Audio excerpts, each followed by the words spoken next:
Hey friends, thanks for being here again. This week has been not as good as last week as far as both the books that I read, but then also Boise was under the weather. I've been under the weather. There's just been a persistent cough, a lot of nose blowing in this house, but we're hanging in there. And I did manage to read 4 things this week, so that was good.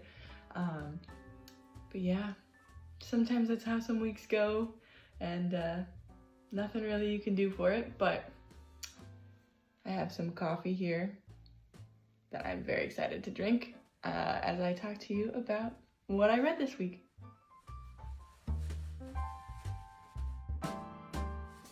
We're gonna get started with a Steinbeck piece called Once There Was a War. And at the end of my last video, I mentioned that he's my favorite classic author. And if you can see these couple books behind me, those are the Steinbecks I have down here in the library. I have 5 copies of Travels with Charlie upstairs in my desk where I display all my very, very favorite books, just because that's my favorite of the Steinbeck pieces. I absolutely adore that book. I adore how he made observations and just wrote about America. And that voice, as he makes those observations and writes nonfiction, definitely was present in this collection, Once There Was a War, because it's just a bunch of reporting that he did during World War II. It was released a decade after the war ended, and I went into it expecting stories of certain skirmishes or battles that he may have witnessed, certain conflict that sprung up, as you may think, in war, and really getting some sort of maybe violent, gritty scenes, but that's not what Steinbeck was doing with his reporting, and I think that makes sense given that he was a novel writer and not a journalist per se. And this collection is less about war as we may think about it, as far as fights and just being in the trenches, versus anecdotes of humanity that help you see that soldiers aren't just soldiers, they are men. There's downtime on the boat that's taking them from this destination to a new station. When the boys fly off for a mission, what happens on base, he kind of observes that and writes about that. And it's just quieter moments. There is some going out and experiencing the war outside of a base, but it's very quiet and subdued. It's not action-packed. It's just reflecting on humanity and where humanity shows up in war. I enjoyed it because I enjoy Steinbeck. I think that if you enjoy war pieces but are looking for maybe a different angle, this might be for you. Or if you don't like reading about war but you're like, I feel like I should. First of all, don't feel like you should, because you can read a wide variety of things. There's enough out there that you don't have to be reading about World War II. But if you want to, this one might be a good way to like ease into it, or just read it and not worry about facing anything horrific or graphic as far as conflict writing, because it's not like that. So anyway, I enjoyed getting into another Steinbeck. I can't wait to get into my next one. I don't know when that will be, but I recommend him definitely as an author. Recommend starting with Travels with Charlie and then going from there. Next up is another nonfiction book. It's titled The Fourth Turning Is Here, and this is something that I normally wouldn't have read on my own, but my father-in-law texted me and said, hey, you should read this, tell me your thoughts. So it's like, all right, because I'm kind of a sucker for if you tell me that you're like, I really want someone to read this book with me. As long as it's not Hemingway, I will probably read it with you. So anyway, the reason why I maybe wouldn't read this on my own or have gravitated to it is that a key piece of it deals with futuristic projections. And I just don't like overanalyzing the future or even making projections, because you just don't know what's gonna happen. And then when I do think about things, I start getting a little anxious, and then I'm overthinking things that haven't even, come into existence or may not even come into existence, and then I'm thinking less about what is actually happening here today that I need to care about. So not good for my brain. But something that made this interesting was that the author's taking a really hard look at the patterns and cycles of history and generations that have come before to apply them to the future, obviously. And I thought that the generational cycles and the different archetypes of generations that he was examining were very interesting, because so he's got a couple different that he lists out. He's got the nomad, the hero, the artist, and the prophet. And all four of those correspond to different sections. There are 4 different sections of this thing called the saeculum. It's like the cycle of time that the world travels through, society goes through. We are in the 4th turning, hence the name of the title. And it goes from a high to an awakening to an unraveling to a crisis. And we are in the crisis right now, apparently. And talking about how each generation comes into play depending upon what time in the cycle you're in, and like the roles that you will see those generations typically fill, or what it means that we are making decisions now as a crisis turning is happening, and like the decisions that my generation, the millennials, are making. We're the hero generation. What will that do to inform future generations, or Generation Z, who they also called the Homeland Generation. I don't know if I'd ever heard that before. It made sense why they called it the Homeland Generation, but they are seen as the artist generation. And what does that mean for like the generation of their children when we get out of this turning and go into the next ones? And so it was interesting thinking about, again, the archetypes, where we may be in terms of the 4 different options of the turnings. But I will say this, if you are going into this story and you don't enjoy, kind of like me, thinking about the future in that way, or maybe you find yourself a little cynical about the times right now, I would just maybe encourage you to hold on to a little hope, because nothing lasts forever. And because the days that are ahead of us haven't been lived yet, things can change, things can be different, things can look radically different if that's what happens, if that's what the current generations in existence bring about. We don't have to always adhere to cycles and patterns.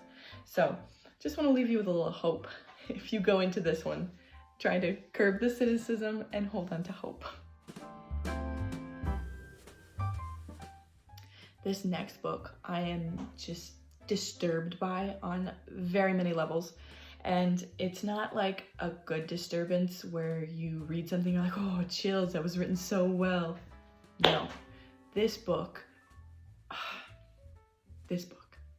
So the reason I read it is because I'm doing a classics project, and this ended up on the list.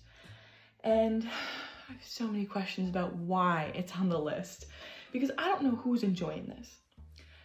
So the premise of Flowers in the Attic is that there are these 4 kids who have this vanilla life in suburbia until their dad dies, and then the mom, who is a housewife of the 50s, doesn't have a job, is like, I need to figure out a way to support these kids. And apparently her parents are filthy rich, and so she's like, I will reach out to my parents, though I have been written out of the will, and kind of like, she didn't talk to them in a while because some things went down in the past that put her out of the family's good graces. Whatever. But then things just got weird, and the alarm bells just started ringing pretty much immediately, and they didn't stop. They didn't stop the whole book, because these kids are taken to the grandparents' house, but because the mother is needing to repair her relationship with her father to obtain money again, she's like, I can't introduce you to your grandfather yet, because I need him to love me again first, and then I'll introduce him to you. So I'm just gonna put you in this side room, and my mom, who's this kind of mean lady, not kind of mean, she's really mean, will bring you food once a day, and you can't make any noise, and you just stay here, and you can use the attic space in this small room, but like, you can't come out of here. Hopefully only for a day. And then the day turns into a week. And then he's like, okay, well, grandfather's dying, so hopefully soon you'll be able to come out. We just gotta wait for him to die. And that turns into years of these kids' lives. of being malnourished and neglected and just strange stuff going on. And I think a huge part of why I was disturbed also was reading reviews and just knowing the fact that this is a series. There are more books out there in this universe written by this author that are just about like incest, essentially. And this book, like people's reviews were like, I read this when I was 12 and I recommend this to every 12-year-old, and I'm like, oh my gosh, read this in high school, loved it so much. No! Don't let the kids read this in middle school or high school. Incest, rape, child neglect. At one point, the older brother has to like slit his wrists to feed blood to his little siblings so they can have nourishment. Like, no. And it's not even well written. You know, if you're gonna tell a story and it's gonna be messed up on this level, you at least have to handle the mess up beautifully with your words. This read like some bad Wattpad fan fiction thing. I don't know who's reading this. Obviously I read it for a reason, but I don't know who's reading this and enjoying it legitimately. Don't read this. After Flowers in the Attic, I was very grateful that my hold for The Neighbor Favor came in at the library because I needed a change of pace and I needed it to be good. And that's what this book gave me. It definitely delivered on being an entertaining story with characters who were well layered and nuanced, and it wasn't odd or weird or full of incest. Didn't know that was such a high bar to set. Anyway, this romance is set in New York City. It's contemporary, and we have two characters, Lily and Nick, who work and exist in like the field of writing. Lily is working as an assistant editor at a publishing house, and then Nick is a travel writer, but then also maybe a fantasy writer. And they meet because their apartments are like down the hall from each other.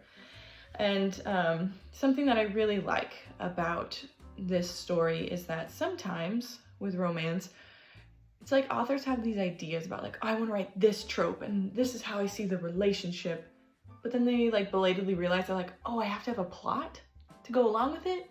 And then they just make up stuff that you're like, this is see-through, or anyone can like fix this in a chapter.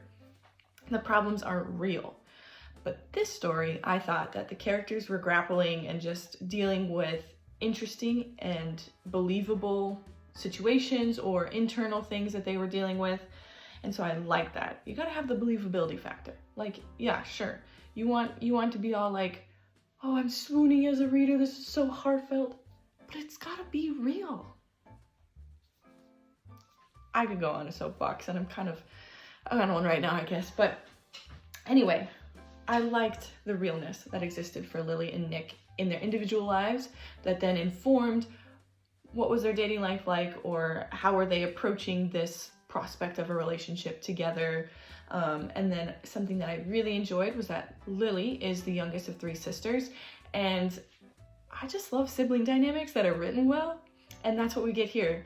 There's Iris, Violet, and Lily. And actually, I think the second book is about Violet, and then Iris also gets her own romance story too. So if you end up liking this one and want more of these characters, more of this author, there are 3 books in this collection.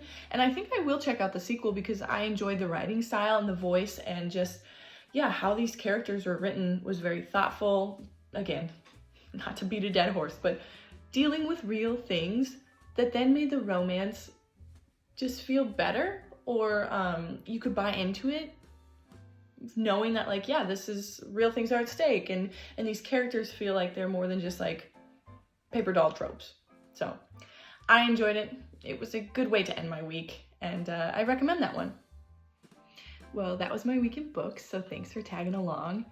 I have 3 books that I have going at the moment, so we will see what actually ends up being talked about next weekend, because one of them is War and Peace, and I don't know if you know how chunky that book is, but I don't think I'll be getting through it this week. That would be insane, especially because I only started it yesterday. But I have Uncle Tom's Cabin and The Tainted Cup that also are already started. So I'm hoping those two at least you'll hear me talk about next weekend, but I'm hoping then that maybe one more or two more can fit in there, but we will see.